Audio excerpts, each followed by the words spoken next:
भैया का सूटकेस। भैया बैंगलोर नहीं गए क्या?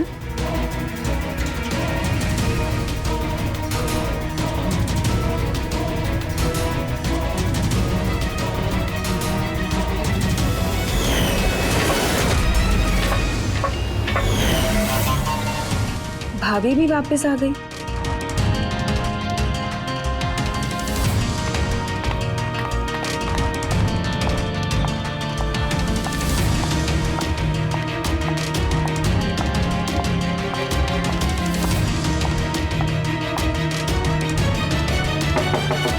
भैया,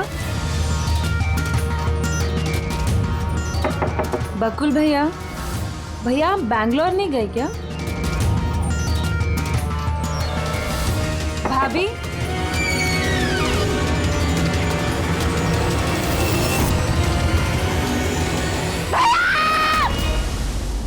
देखो कीर्ति, ये खून का मामला है। एक बार फिर से सोच लो, क्या तुमने जो कुछ भी कहा वो सच है?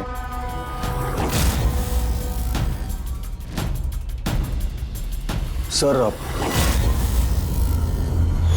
हमें नहीं लगता है कि ये बात सच है। आपके लगने या ना लगने से कोई फर्क नहीं पड़ता। जब आपसे कुछ पूछा जाएगा तभी बोलना। हो सकता है ये सच बोल रही हो, क्या पता। मैं पागल नहीं हूँ, मैं होश में हूँ। मैं कह रही हूँ ना आपको कि आशिका भाभी ने खुद ही बोला है कि उन्होंने बकुल भैया का खून किया है।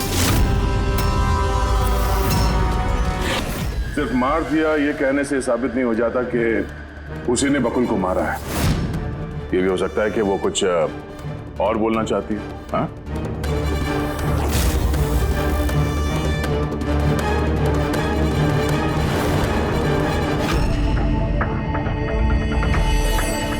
एक बात बताओ, जब बकुल का खून हुआ उस वक्त तुम सब लोग कहां पर थे? कहां थे तुम लोग? मैं और नितिन तो एक दोस्त की शादी में खंडाला गए थे। कीर्ति का कॉल आया और हम भागे चले आए। मेरी बिजनेस मीटिंग थी होटल क्रिट्स में, वहाँ एक क्लाइंट के साथ डिनर था। जैसे ही नितिन का फोन आया तो मैं यहाँ पर चला आया। और आप कीर्ति, आप कहाँ थी? मैं बाहर गई हुई थी। कीर्ति बाहर गई थी, चाचा जी क्लाइंट के साथ मीटिंग में थे और आप दोनों खंडाला गए थे। उस वक्त बकुल और आशिका घर में अकेली थी, है ना? बकुल भैया भी बैंगलोर जाने वाले थे। उनकी 11 बजे की फ्लाइट थी और आशिका भाभी तो पार्टी में गई थी। आप सब घर में नहीं थे तो फिर बैंगलोर जाने वाला बकुल वापस क्यों आया घर पे? और ये आशिका, वो पार्टी से वापस क्यों आई? तो वो आप जाकर आशिका भाभी से पूछिए ना कि वो इतनी जल्दी वापस क्यों आ गई। वो तो घर पे ये बोलकर गई थी ना कि वो सुबह वापस आएंगी। वो तो हम पूछेंगे उससे। फिलहाल आप बताइए, आप कहाँ गई थी बाहर? मेरी मदर बांद्रा रहती है, उनको अचानक फूड पॉइजनिंग हुआ था। मैं उनके पास ही गई थी और फिर वहीं से मैं आई। वाह, हर एक के पास एक्सप्लेनेशन है कि बकुल के खून के वक्त मैं यहां था, मैं वहां थी, मैं वहां गया था। सबके पास एक्सप्लेनेशन है। लेकिन आप सब लोग एक बात अच्छी तरह से याद रखना, हम सीआईडी वालों से सच ज्यादा देर तक छुपता नहीं, सामने आकर ही रहता है।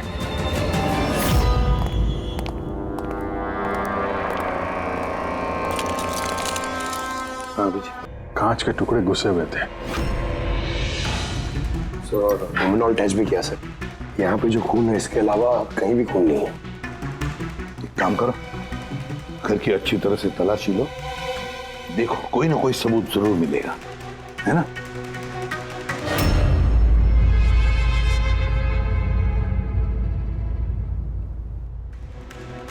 ये बताया सर, इनका कहना है कि इन्हें कुछ भी याद नहीं। कुछ भी याद नहीं? आशिका, तुम्हें याद आ रहा है? तुमने कीर्ति को होश में आने के बाद कुछ बताया था। याद करो। मुझे कुछ याद नहीं आ रहा। याद करने की कोशिश करो। कीर्ति कह रही थी कि बकुल का खून तुमने किया, ऐसा तुमने खुद उसको बताया। कीर्ति इल्जाम लगा रही है मेरे पे। बकुल को मैंने नहीं मारा।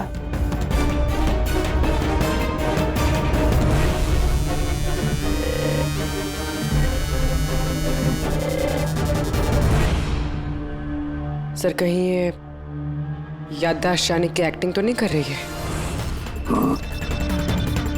हो सकता है, क्योंकि बकुल यहाँ कमरे में खून से लथपथ पड़ा है और इसके सर पे थोड़ा सा निशान है, बस। बेहोश हुई कैसे? वही तो, इससे सच उगलवाना पड़ेगा।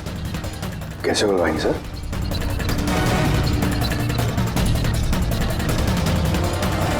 सच उगलवाएंगे नार्को टेस्ट से।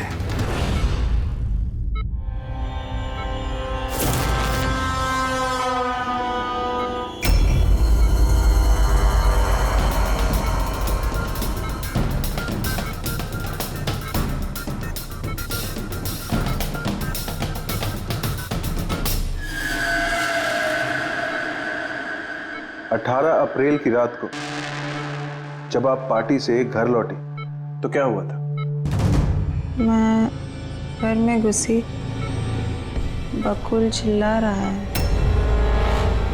फिर क्या हुआ? फिर मैं रूम में गई देखने के लिए। क्या देखा आपने? मैंने देखा कि जैसे ही मैं अंदर गई तो मैंने देखा बकुल वहाँ पे है। उसके पीठ से खून निकल रहा था। मैंने वहीं पर एक लड़की की लाश पड़ी हुई थी। मुझे गुस्सा आया और मैंने वहाँ पड़ा एक कांच को उठाया।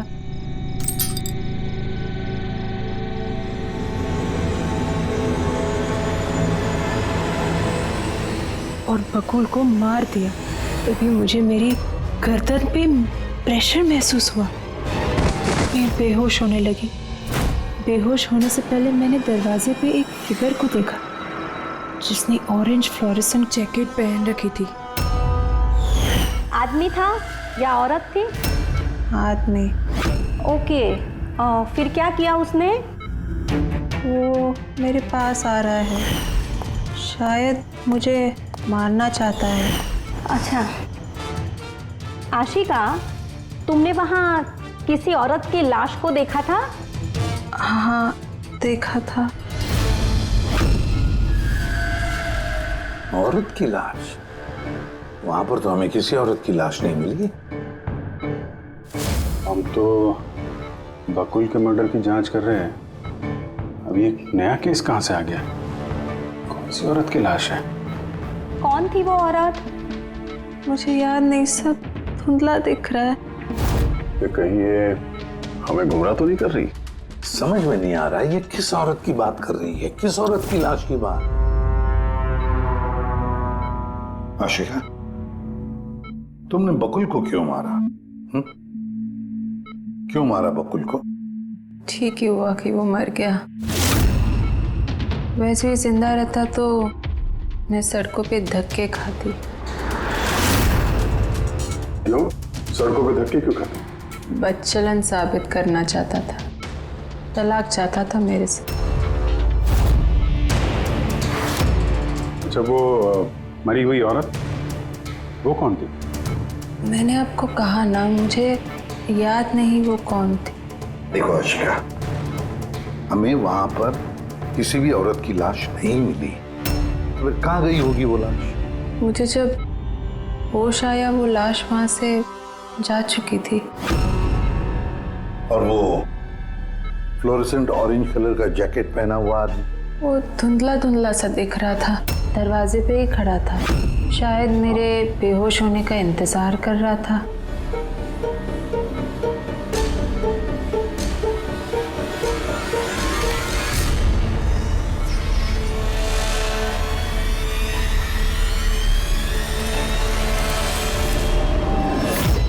अभी अभी तो आशिका वही बोल रही है जो उसे अच्छा लगता है, मगर टेस्ट में उसने सब कुछ सच सच बोला है।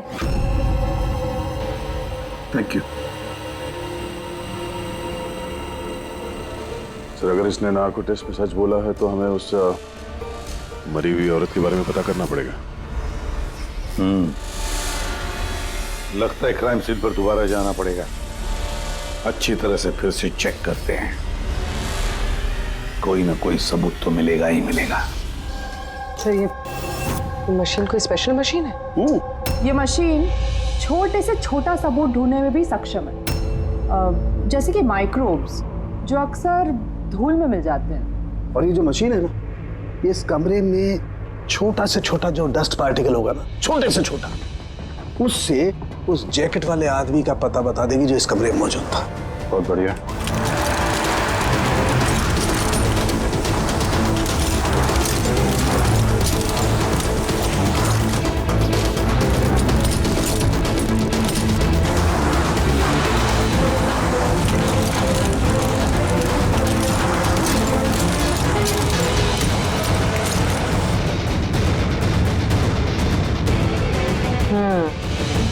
ये देखिए, जो हमारी नजरों से बच गया वो इस मशीन ने ढूंढ निकाला।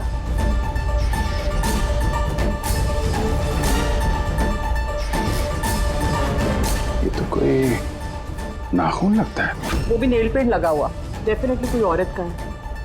मगर सर यहाँ कैसे? शायद भागा दौड़ी हाथापाई में किसी चीज से ठोकर लगी होगी और नाखून यहाँ पे रह गया। घर वालों का पता करो, इनमें से तो किसी का नहीं।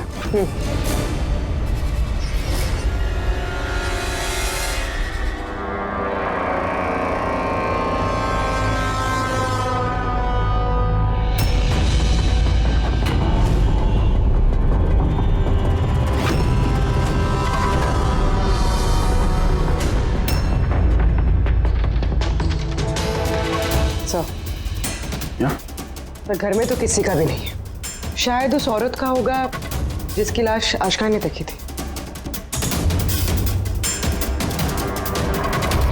लगता तो ऐसा ही है।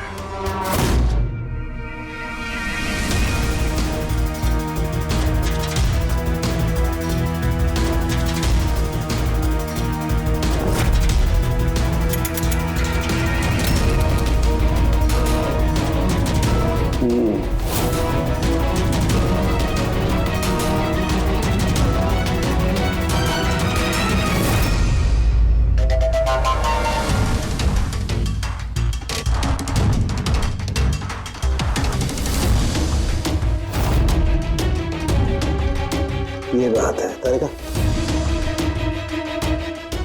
राइट। क्या पता चला इस नाखून का किसका है ये? सर, ये नाखून का डीएनए किसी भी फैमिली मेंबर से मैच नहीं हुआ।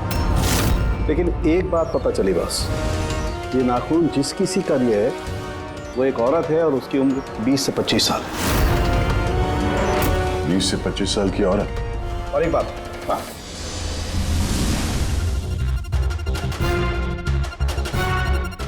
ये जो बारीक बारीक सफेद सफेद कण देख रहे हो ना, ये high percentage of high and है। नाखून में समझे कोई औरत ड्रग एडिक्ट भी है? हाँ, घर परिवार की नहीं, बाहर की है। सर कोई बाहर वाली वहां पे आई है तो किसी कार, ऑटो, टैक्सी वगैरह ही किया होगा। हाँ, पता लगाना पड़ेगा रिक्शा वालों से, टैक्सी वालों से कि क्या उनमें से किसी ने उसे घर पर छोड़ा है क्या। सर वो आशिका बता रही थी कोई फ्लोरोसेंट ऑरेंज कलर की जैकेट पहने हुए आदमी था वहां पे। बेहोश होने से पहले मैंने दरवाजे पे एक फिगर को देखा जिसने ऑरेंज फ्लोरोसेंट जैकेट पहन रखी थी। वो कौन है, कहाँ से आया, कहाँ गायब हो गया, उसके बारे में भी पता लगाना पड़ेगा। और सर जितने ड्रग पेडलर्स हैं उनसे भी पता करना पड़ेगा कि कितनी औरतें ये हाई एंड लेती हैं।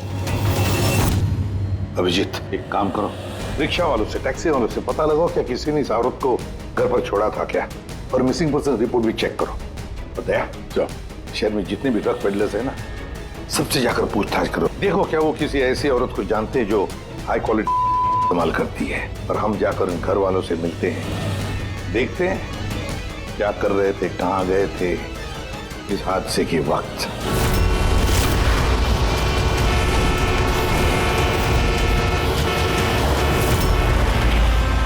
तुम्हारी एसोसिएशन से पता चला है कि 10 तारीख को यानी परसों रात में तुमने शांति निवास बंगलों में किसी लड़की को छोड़ा था। हाँ सर, छोड़ा था। कितने बजे की बात है? सर लगभग 1 बजे की बात है, उसी बंगलों में। सर बहुत नशे में थी वो और बार बार अपने हस्बैंड को गाली दे रही थी। अच्छा। जी सर।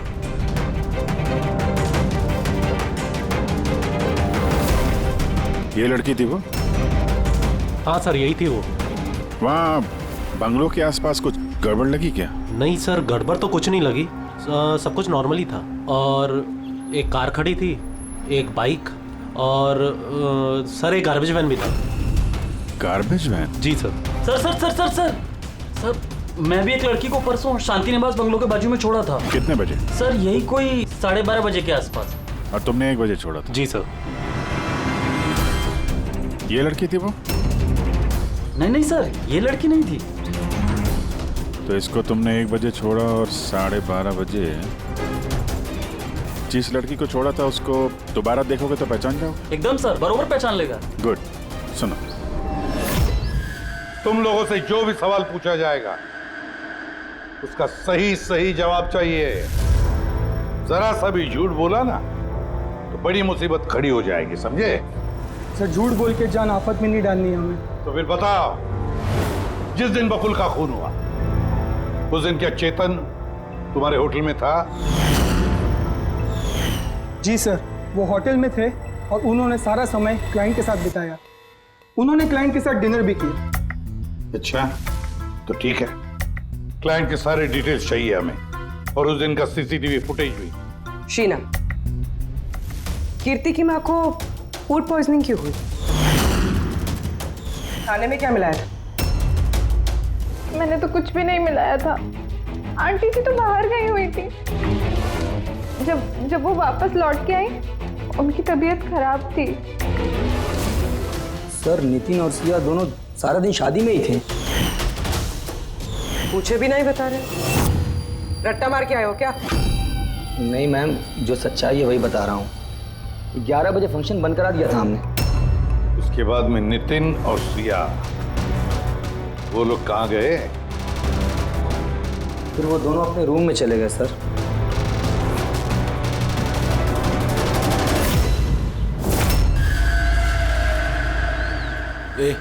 ये माल किधर मिलेगा?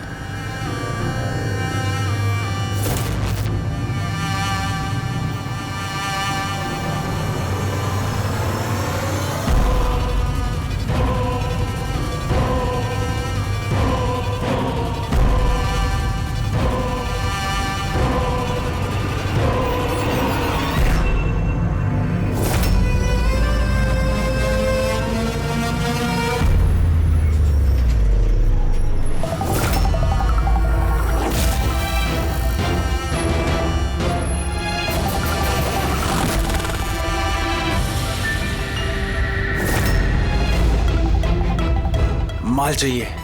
मिलेगा। कितना चाहिए और पेमेंट कैसे करेगा? पेमेंट माल इस्तेमाल करने के बाद। माल इस्तेमाल करने के बाद? भागने के बारे में ना सोचना भी मत। मेरे पास हर एक क्लाइंट की ना कुंडली है, कुंडली, और उस कुंडली में लिखा है कि मेरा क्लाइंट ओवरडोज से मरेगा। मगर तेरी कुंडली में लिखा है जेल जाना। उन सब औरतों के फोन नंबर चाहिए हमें जिन्हें तुम रखा करते हो। जल्दी लाओ।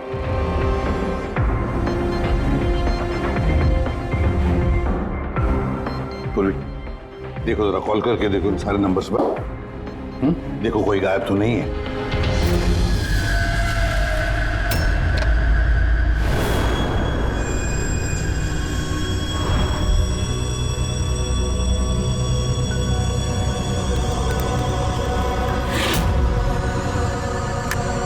हेलो।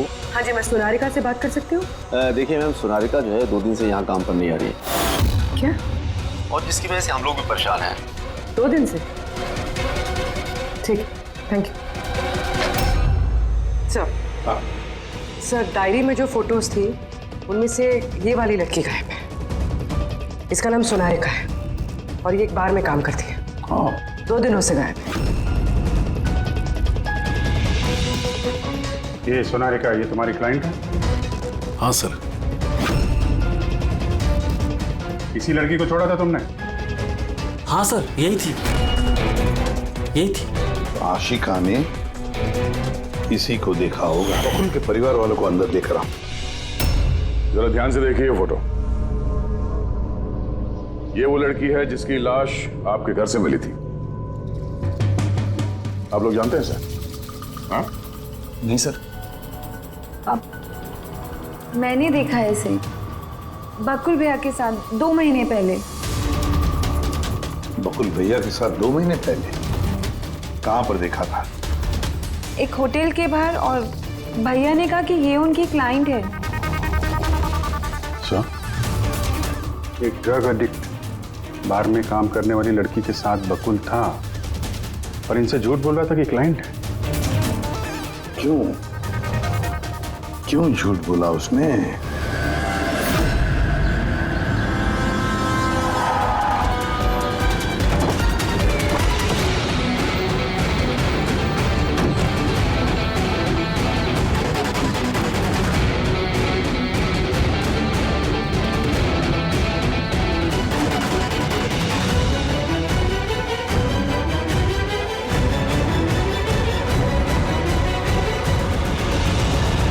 ये सोनालिका यहीं पे काम करती थी ना? जी हाँ, यहीं काम करती है। आप लोग कौन? सीआईडी।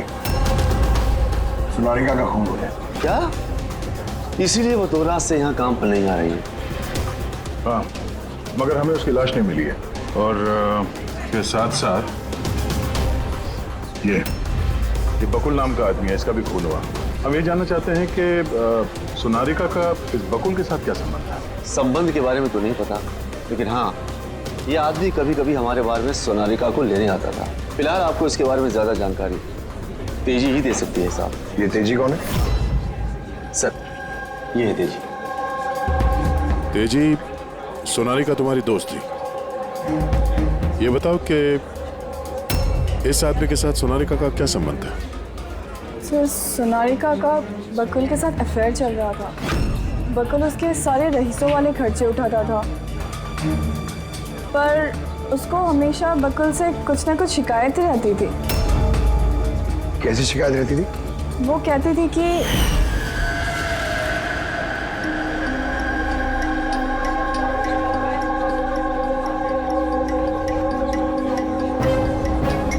सोनालिका, क्या हुआ?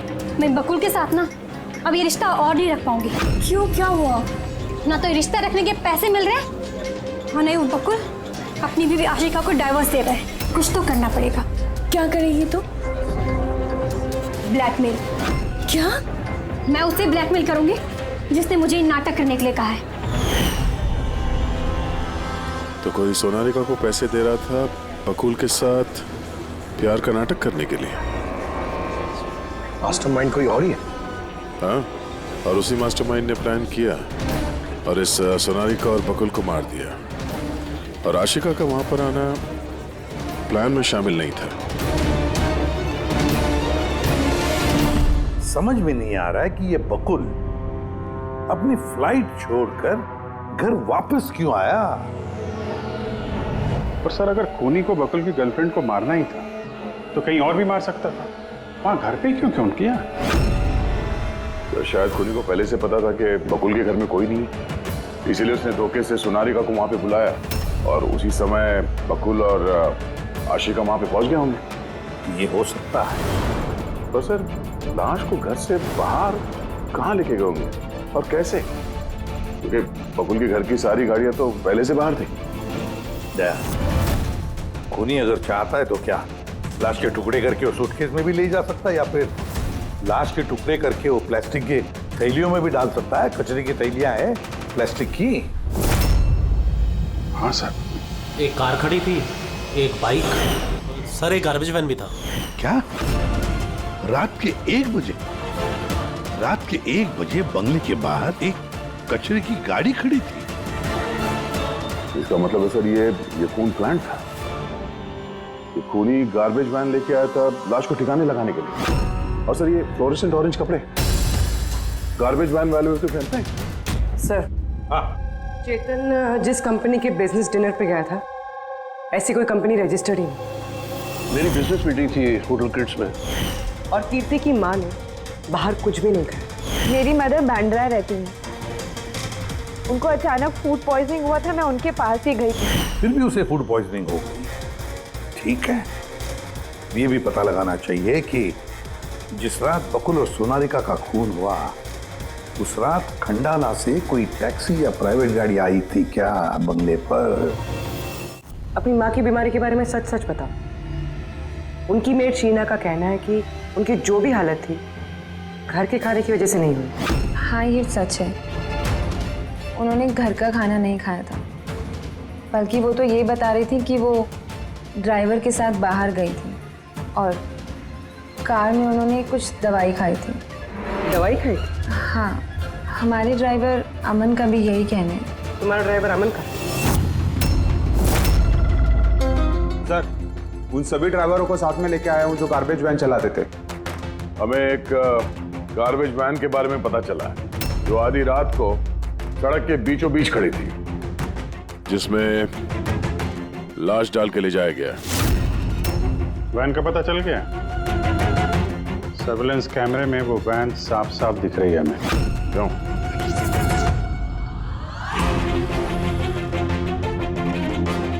तुम हो ना उस वैन के ड्राइवर? नहीं सर, मुझे कुछ नहीं पता। मेरा भाई लेकर गया था सर उस वैन को। अब वो उसे कहाँ लेकर गया था और क्यों लेकर गया था मुझे कुछ नहीं बताया सर उसने। फोन लगा उसको? जी सर।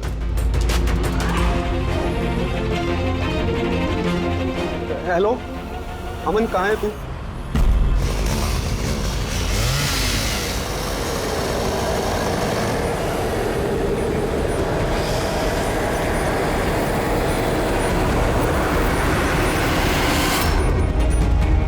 क्या भाई, कैसा है?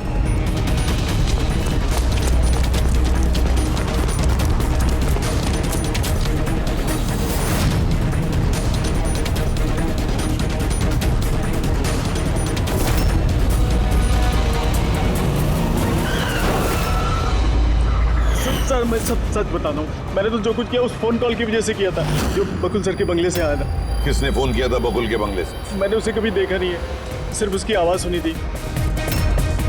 औरत ही आदमी? सर कभी कभी तो औरत की आवाज में फोन आता था और कभी आदमी की आवाज में। सर ये जो कोई भी है ना, ये बकुल के घर वाला ही। हाँ, मगर तूने ये सब किया क्यों? कोई फोन पे कुछ भी बोल देगा तू कर देगा? सर मुझे लालच दिया गया था सर कि मेरे 5 लाख के कर्जे को चुका दिया जाएगा अगर मैंने उनकी बात मानी तो।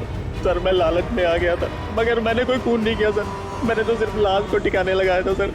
लाश कहाँ?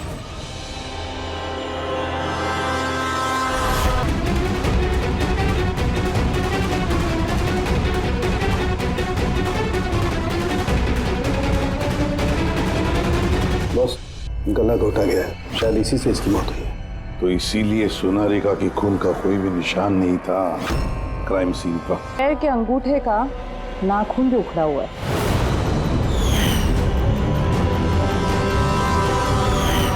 और सर ये क्या है, ये पीला पीला पार्टिकल?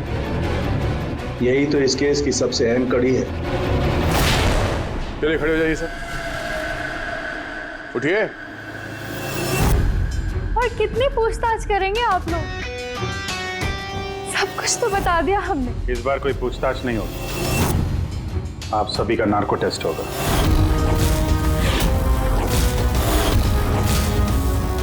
नार्को टेस्ट क्यों पर? क्योंकि आप में से कोई है जो सच नहीं बोल रहा है।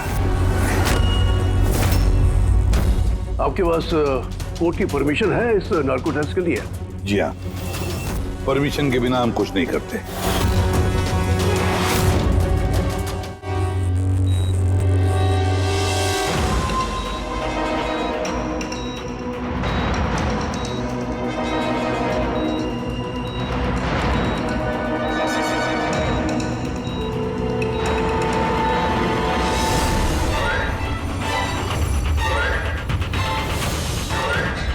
नींद आ रही है?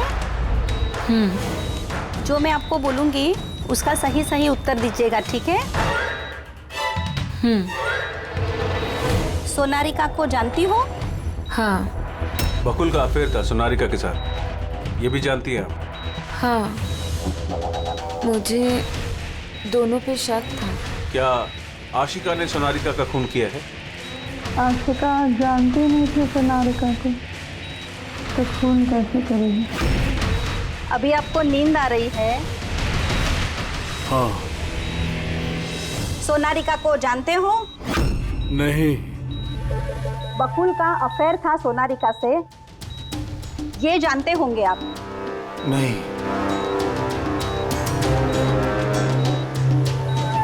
क्या आशिका ने सोनारिका का खून किया है?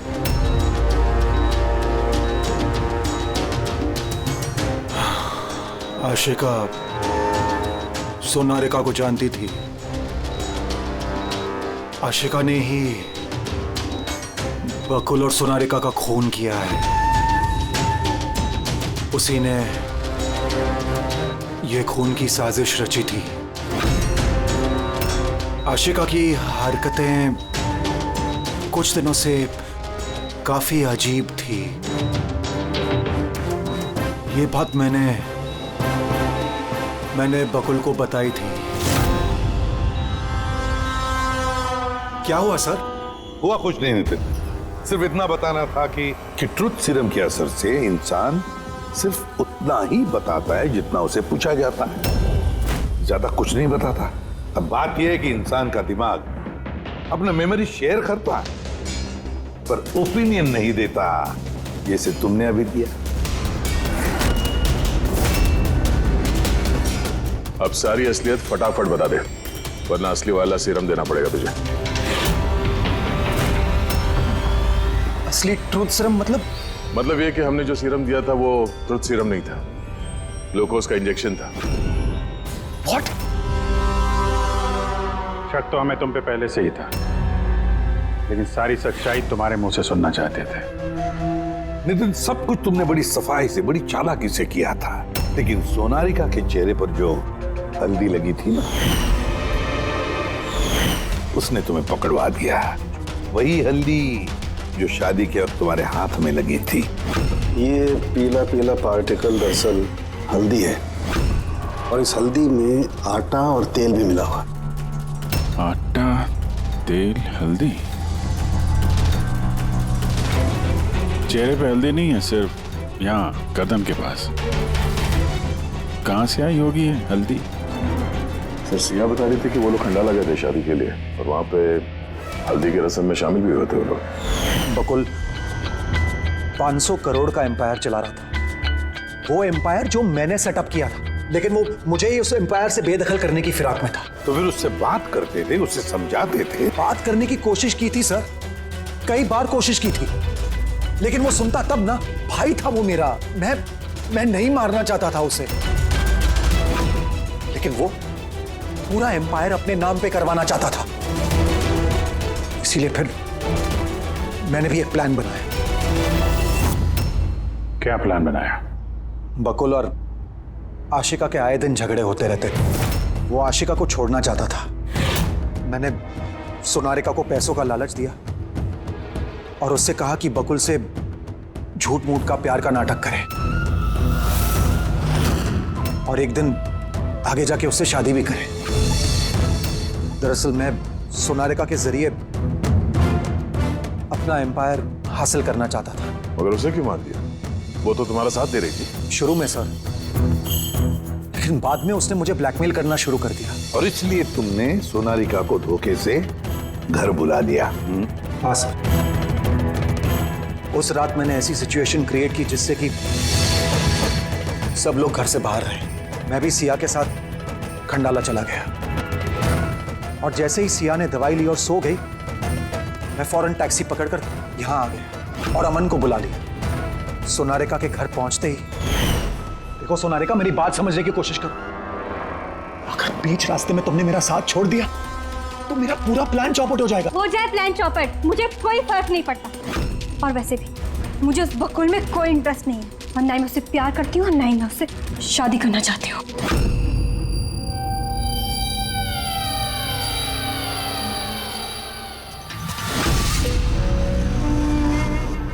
देखो, अगर तुमने मेरा साथ नहीं दिया तो बहुत पछताओगी, बता रहा हूं मैं। धमकी दे रहे हो तुम मुझे? धमकी दे रहे हो तुम मुझे? हाँ? ऐसा ही समझ लो।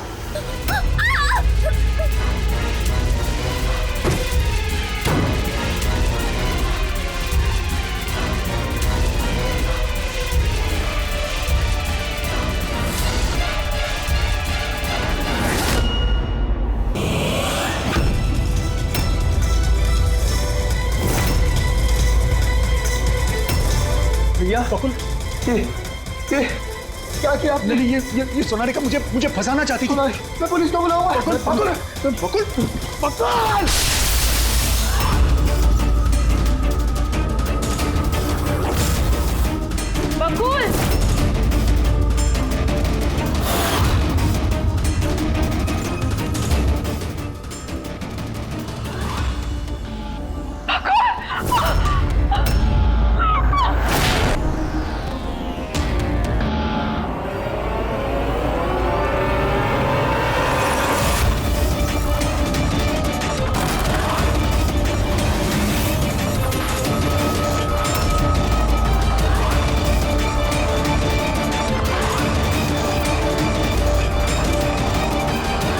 मैंने अमन को फोन पे पहले ही बता दिया था। उसने बिल्कुल वैसा ही किया। पैसों की लालच ने तुम्हें इतना अंधा बना दिया कि तुम अपना सगा रिश्ता भी भूल गए, अपने भाई की जान ले ली, और तो और अपनी साथी सोनालिका को भी मार डाला। कानून तुम्हें कभी माफ नहीं करेगा। कड़ी से कड़ी सजा होगी, शायद फांसी।